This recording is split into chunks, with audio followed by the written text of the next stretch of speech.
Apa itu sistem pemerintahan? Istilah sistem pemerintahan berasal dari gabungan dua kata sistem dan pemerintahan. Kata sistem merupakan terjemahan dari kata sistem bahasa Inggris yang berarti susunan, tatanan, jaringan, atau cara. Sedangkan pemerintahan berasal dari kata pemerintah dan yang berasal dari kata perintah. Kata-kata itu berarti: pertama, perintah adalah perkataan yang bermakna menyuruh melakukan sesuatu. Kedua, pemerintah adalah kekuasaan yang memerintah suatu wilayah, daerah, atau negara. Ketiga, yaitu pemerintahan adalah perbuatan, cara, hal, urusan dalam memerintah.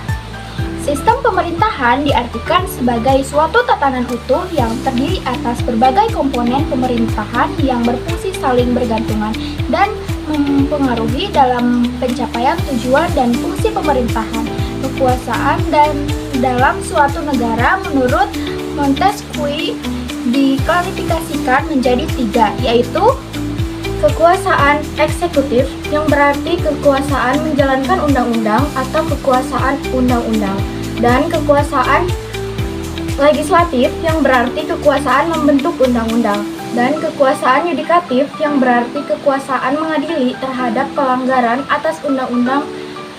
Komponen-komponen tersebut secara garis besar meliputi lembaga eksekutif, legislatif, dan yudikatif.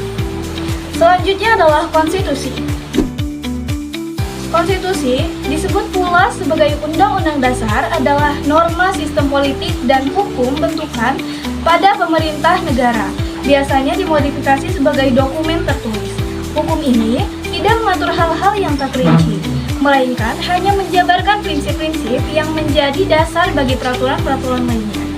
Jenis organisasi yang menggunakan konsep konstitusi termasuk organisasi pemerintahan seperti transbangsa, sebangsa, atau daerah. Yang kedua, organisasi sukarela. Yang ketiga, persatuan dagang. Yang keempat, partai politik. Dan yang kelima, perdagangan bahan pokok. Kemudian, dalam arti luas, konstitusi menggambarkan keseluruhan sistem ketatanegaraan suatu negara, yaitu kumpulan-kumpulan peraturan yang membentuk, mengatur, dan atau memerintah negara. Menurut Jimli Asidik, pengertian konstitusi mencakup pengertian peraturan tertulis, kebiasaan, dan konvensi-konvensi negara yang menentukan susunan dan kedudukan organ-organ negara, mengatur hubungan antar organ negara, dan aturan tentang hubungan organ negara dengan warga negara. Kemudian, apa aja sih jenis-jenis konstitusi? Yang pertama yaitu konstitusi tertulis dalam bahasa Inggris sebagai constitutions, diartikan sebagai undang-undang dasar. Konstitusi tertulis adalah konstitusi yang dituangkan dalam dokumen atau naskah.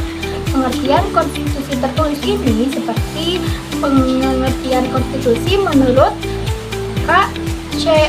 Ware, yaitu hasil seleksi dari peraturan-peraturan hukum yang mengatur pemerintahan negara tersebut dan telah dihimpun dalam sebuah dokumen. Yang kedua yaitu konstitusi tidak tertulis. Menurut John Alder, pengertian konstitusi tidak tertulis adalah nilai-nilai norma hukum tata negara yang dianggap ideal tetapi tidak tertulis. Juga harus diterima sebagai norma konstitusi yang mengikat dalam penyelenggaraan kegiatan bernegara.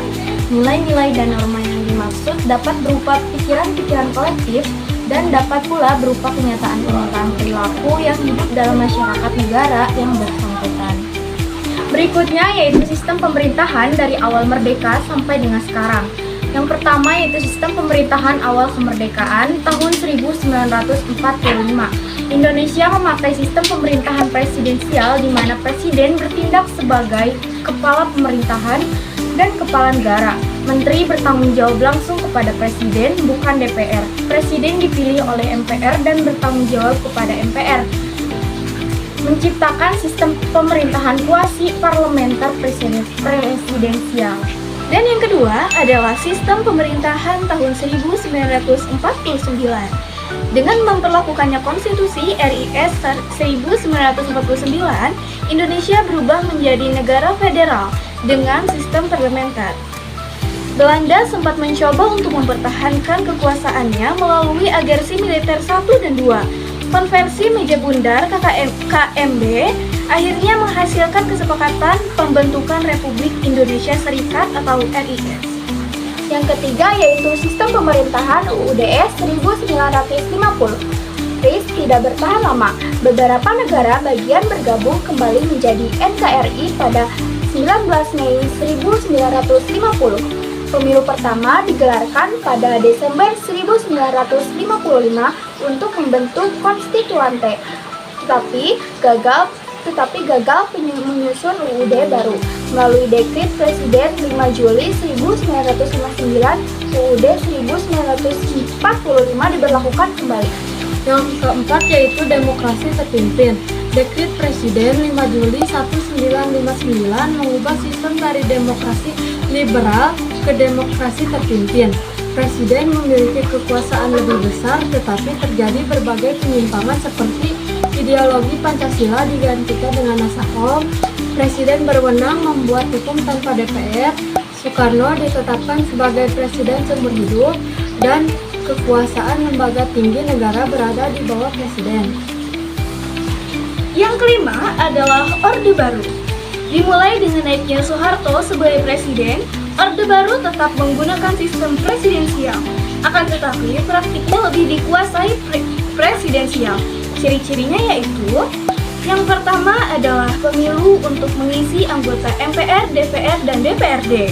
Yang selanjutnya, MPR menetapkan presiden, wakil presiden, dan GBHN setiap 5 tahun sekali. Dan yang terakhir adalah presiden membentuk kabinet dan bertanggung jawab kepada MPR. Dan dalam praktiknya, presiden memiliki kekuasaan dominan atas negara lain. Yang keenam yaitu reformasi. Dimulai dengan lengsernya Soeharto dan naiknya B.J. Habibie, era reformasi membawa perubahan besar, yaitu kebebasan berpendapat lebih luas.